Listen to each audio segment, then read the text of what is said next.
couch, and I couldn't even move. I collapsed to the floor, and all he could do was laugh. He didn't ask if I was okay. He didn't help me up. But, on the radio, that was my first time ever meeting him. I was introduced to Jessica. I knew nothing about him. I was basically going there. She asked me if I would like to go with her, so I said, yeah, I'll go with you, So, I didn't know him at all prior to this event occurring. I didn't know who he was. I sat my cup down, and I just said, okay, I started feeling weird. And I said, okay, I'm going to go to the bathroom. This is what I told myself.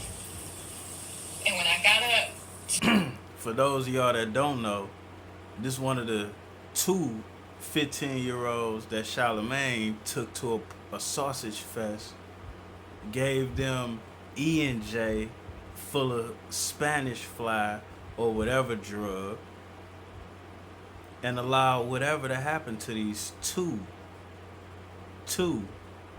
15-year-old girls while he was, I want to say, 22, allegedly. But this case ain't allegedly because Charlemagne pled to the lesser charge. Now, I'm no judge of foulness, but on the list of shit you can do as a man that will disavow you from being a part of manhood, touching the girl in that way is top on that list. A dude that end up in jail for domestic violence or prison for domestic violence, he can walk the yard. He can walk the yard. A dude that ends up in prison because he got two 15-year-old girls intoxicated as a grown man and allowed, from her account, it was like 5 or 6 dudes there. She had 2 on her. He couldn't walk the yard.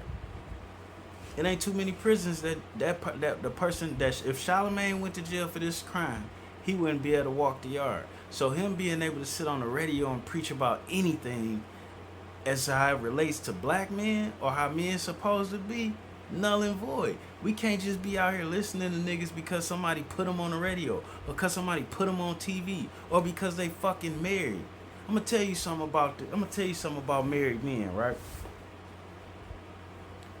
Every married man I know is not a horrible person, but every horrible man I've ever met was a married man.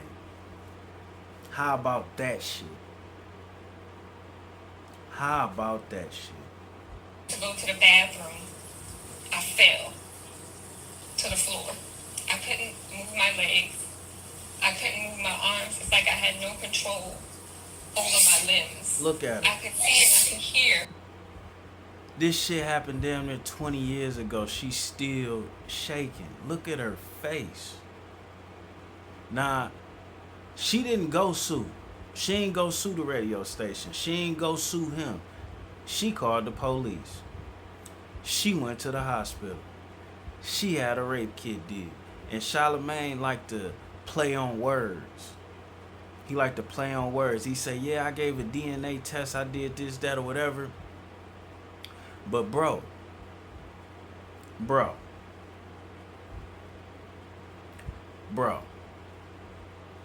the girls' mothers didn't want to go forward with the case. They live in a small town. They didn't want their daughters to keep having to deal with that embarrassment. So they withdrew from the case. And Charlemagne is playing semantics, because whether or not he submitted to a DNA test don't matter once they withdraw from the case. Once the victim withdraw from the case, then the state gonna pick it up, and they gotta build a case without the victim. So that's how he was allowed to plead out to the lesser charge. But if them girls' mamas would have pressed the issue and allowed their kids to deal with the embarrassment, he'd have been in jail. And the sad part about it is these young ladies didn't say nothing about it. Nothing about it. But they got tired of him bringing it up on the radio, and when he went viral on the podcast talking about it, that was the last straw.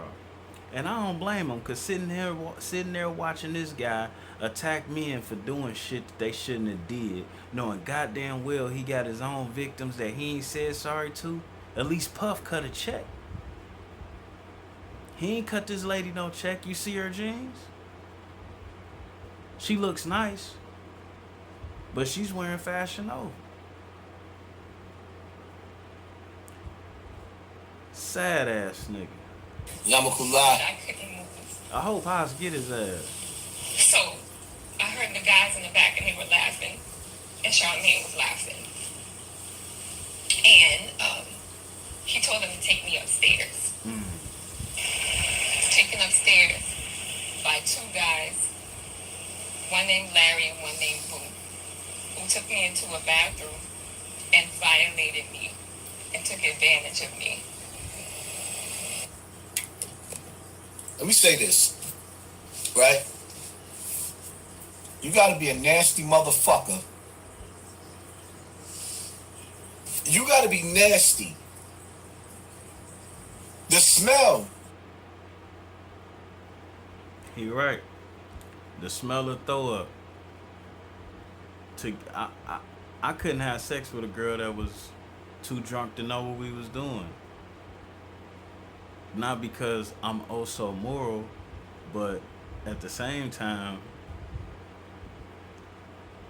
why would I not want her to have a memory? Why would I not want her to be alive and interact with me? I couldn't be with a woman that didn't want me. I don't understand these niggas. I don't. And you know what I really don't understand? How the powers that be keep picking the worst black men to put up in front of us in these situations. Now that's what I really don't understand. We out this bitch.